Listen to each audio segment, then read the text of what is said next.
തിരുവനന്തപുരം ഉള്ളൂരുള്ള premium residential ലൊക്കേഷനായിട്ടുള്ള പ്രശാന്ത് നഗറിനകത്ത് 8th സ്ട്രീറ്റിൽ വീട്ട് നമ്പർ 817 നോക്കി വന്നു കഴിഞ്ഞാൽ അതാ ഈ കാണുന്ന പ്രോപ്പർട്ടി വിൽപ്പനയ്ക്കുള്ളതാണ്. 4.6 സെൻറ്റിൽ നമുക്കൊരു പഴയ വീട് ഉൾപ്പെടെയാണ് വിൽപ്പനയ്ക്കുള്ളത്. വീടിന് നമ്മൾ വില കണക്കാക്കുന്നില്ല, കാരണം ഒത്തിരി പഴക്കമുള്ള വീടാണ്. അതുകൊണ്ട് തന്നെ വീടിന് നമ്മൾ വിലയിടുന്നില്ല.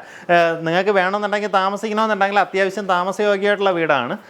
പക്ഷേ നമുക്കൊരു കാര്യം പറയുകയാണെന്നുണ്ടെങ്കിൽ ഇപ്പോൾ മുൻവശത്ത് സ്പേസ് കമ്പാരിറ്റീവ്ലി കുറവാണ്. ബാക്കിലേക്ക് നമുക്ക് അത്യാവശ്യം നല്ലൊരു ബാക്ക് യാർഡുണ്ട്. ഇനി അടുത്തൊരു വീട് വയ്ക്കുമ്പോൾ കുറച്ചുകൂടെ ബാക്കിലേക്ക് ആക്കി വെക്കുകയാണെന്നുണ്ടെങ്കിൽ പൂർണ്ണമായിട്ടും പ്രയോജനപ്പെടുത്താൻ പറ്റുന്ന നല്ലൊരു പ്രീമിയം റെസിഡൻഷ്യൽ ലൊക്കേഷൻ തന്നെ പറയാം നമുക്ക്. കാരണം ഇവിടെ നിന്ന് മെഡിക്കൽ കോളേജ് തൊട്ടടുത്താണ്. നമുക്കിവിടെ നിന്ന് ഉള്ളൂർ ജംഗ്ഷൻ വളരെയേറെ അടുത്ത്, അതുപോലെ തന്നെ ആക്കുളം സൈഡിലേക്ക് കയറണമെന്നുണ്ടെങ്കിൽ ഈസിയാണ്. അവിടെ നിന്ന് ലുലു മാളോ ടെക്നോ പാർക്കിൻ്റെ സൈഡുകളിലേക്കോ ഈസിലി ചെന്നെത്താൻ പറ്റുന്ന രീതിയിലുള്ള ലൊക്കേഷൻ.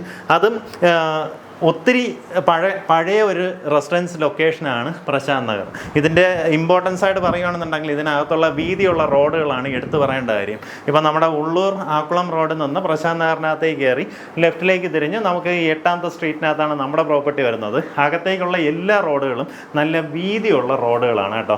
ഇതിപ്പോൾ നമ്മുടെ വീടിനകത്ത് ഇങ്ങനെ ഒരു ഹാള്, ഡൈനിങ് ഏരിയ, താഴത്തെ നിലയിൽ നമുക്ക് 2 ബെഡ്റൂംസ് വരുന്നുണ്ട്. അതായത് ഈ ഭാഗത്തായിട്ടും അവിടെ ഒന്ന് വരുന്നുണ്ട്. പിന്നെ കിച്ചൺ, ഒരു കോമൺ ബാത്റൂമുണ്ട്. ഇതുപോലെ തന്നെ മേളത്തെ നിലയിൽ നമുക്ക് 2 ബെഡ്റൂംസും ഒരു ഹാളുമാണ് മേളത്തെ നിലയിൽ വരുന്നത്. മേളത്തെ നിലയിൽ ചെയ്തിട്ട് അവർ ഏകദേശം ഒരു 10 വർഷത്തിന് മേളിലേ വരുന്നുള്ളൂ. താഴത്തെ നിലയാണെന്നുണ്ടെങ്കിൽ ഏകദേശം 40 വർഷത്തോളം പഴക്കമുണ്ട്. ബാക്ക് യാർഡ് ഉണ്ട്, അത്യാവശ്യം നല്ല സ്പേഷ്യസ് ആണ്. അടുത്ത് വീട് ചെയ്യുമ്പോൾ കുറച്ചുകൂടെ ബാക്കിൽ ഇറക്കി വെക്കുകയാണെന്നുണ്ടെങ്കിൽ നമുക്ക് നല്ലതുപോലെ തന്നെ മുൻവശത്ത് കാർ പാർക്കിങ്ങും എല്ലാ സൗകര്യങ്ങളോടും കൂടി ചെയ്തെടുക്കാൻ സാധിക്കും. നമ്മുടെ ഫസ്റ്റ് ഫ്ലോറിലേക്ക് ഇതുപോലെ സ്റ്റെയർ കയറി വരുമ്പോഴത്തേക്കും ഈ ഭാഗത്തായിട്ട് നമുക്കൊരു അറ്റാച്ച്ഡ് ബാത്റൂമോട് കൂടിയിട്ടുള്ള റൂം കാണാം. അതിനുശേഷം ഇങ്ങനെ ഒരു കോമൺ സ്പേസ് ഉണ്ട്. ഇവിടെ നിന്നും നമുക്കൊരു റൂമുണ്ട്. ഇതും അറ്റാച്ച്ഡ് ബാത്റൂമോട് കൂടിയിട്ടുള്ള റൂമാണ്. ബാത്റൂമിനകത്തുള്ള ഫിറ്റിങ്സ് എല്ലാം നീറ്റാണ് കേട്ടോ. ഇവിടെ വലിയ കുഴപ്പമില്ല. കാരണം നമുക്കിത്തിരി 10 വർഷം ആ ഒരു റേഞ്ചിലാണ് നമുക്ക് ഈ ഒരു നിലയ്ക്ക് പഴക്കം വരുന്നത്. താഴത്തെ നിലയാണെങ്കിൽ ഏകദേശം 40 വർഷത്തോളം പഴക്കമുണ്ട്. ഇവിടെ നിന്ന് പുറത്തേക്ക് ഇറങ്ങി നമുക്ക് ടെറസിലേക്ക് എൻട്രി വരും. ടെറസിലാണെന്നുണ്ടെങ്കിലും ഫുള്ളായിട്ട് റൂഫ് ചെയ്തിട്ടുണ്ട്. പ്രോപ്പർട്ടിക്ക് താല്പര്യമുള്ളവർ നേരിട്ട് വിളിച്ചാൽ നമുക്ക് വീടിനല്ല വില, സ്ഥലത്തിൻ്റെ വിലയാണ് ചോദിച്ചിട്ടുള്ളത്. രൂപയാണ് ചോദിക്കുന്ന വില. ഈ പറഞ്ഞിരിക്കുന്ന വിലയിൽ ചെറിയ രീതിയിലുള്ള ഒരു നെഗോസിയേഷൻ സാധ്യതയുണ്ട്. ഞാൻ മുന്നേ പറഞ്ഞ പോലെ നമുക്കിതിൻ്റെ ചുറ്റുമുള്ള പ്രോപ്പർട്ടീസ് നിങ്ങൾ OLXലൊക്കെ സെർച്ച് ചെയ്ത് നോക്കിയാൽ മതി.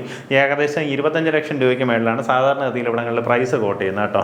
ഇതൊരു നല്ല പ്രൈസാണ്. നമുക്ക് നമ്മുടെ തിരുവനന്തപുരം മെഡിക്കൽ കോളേജ് തൊട്ടടുത്ത് ലുലു മാളൊക്കെ വളരെയേറെ അടുത്താണ്. അതുപോലെ തന്നെ ടെക്നോ പാർക്കിൻ്റെ ഫേസുകളിലേക്കും എവിടേക്ക് വേണമെങ്കിലും ഈസി ആക്സസ് വരുന്ന രീതിയിലുള്ള പ്രോപ്പർട്ടി. ഉള്ളൂർ ജംഗ്ഷനിൽ നിന്നൊക്കെ വളരെ പെട്ടെന്ന് എത്താൻ പറ്റുന്ന ലൊക്കേഷൻ. ഇതിനകത്ത് നിങ്ങൾക്ക് റോഡിൽ കയറുമ്പോൾ മനസ്സിലാവും. പ്രശാന്ത് നഗറിൻ്റെ മെയിൻ ലൈനാണെന്നുണ്ടെങ്കിൽ ആ ഒരു ഭയങ്കര വീതിയുള്ള റോഡാണ്. അതിനുശേഷം തന്നെ ബൈ റോഡുകളിൽ കയറിയാലും നല്ല 2 3 വണ്ടികൾ അങ്ങോട്ടും ഇങ്ങോട്ടും ഒരു തടസ്സവും ഇല്ലാണ്ട് പോകാൻ പറ്റുന്ന വീതിയുള്ള റോഡാണ്. അതുപോലെ പീസ്ഫുൾ ആയിട്ടുള്ള അന്തരീക്ഷം, വളരെ സേഫ്റ്റി ഉറപ്പുവരുന്ന ലൊക്കേഷനാണ്. പിന്നെ നമുക്ക് ഇവിടുത്തെ അസോസിയേഷൻ ആണെന്നുണ്ടെങ്കിൽ ഒരു ഓഡിറ്റോറിയം, ചിൽഡ്രൻസ് പ്ലേ ഏരിയ ഒക്കെ സജ്ജീകരിച്ചിട്ടുണ്ട്. അതും നിങ്ങൾക്ക് പ്രയോജനപ്പെടുത്താൻ സാധിക്കും.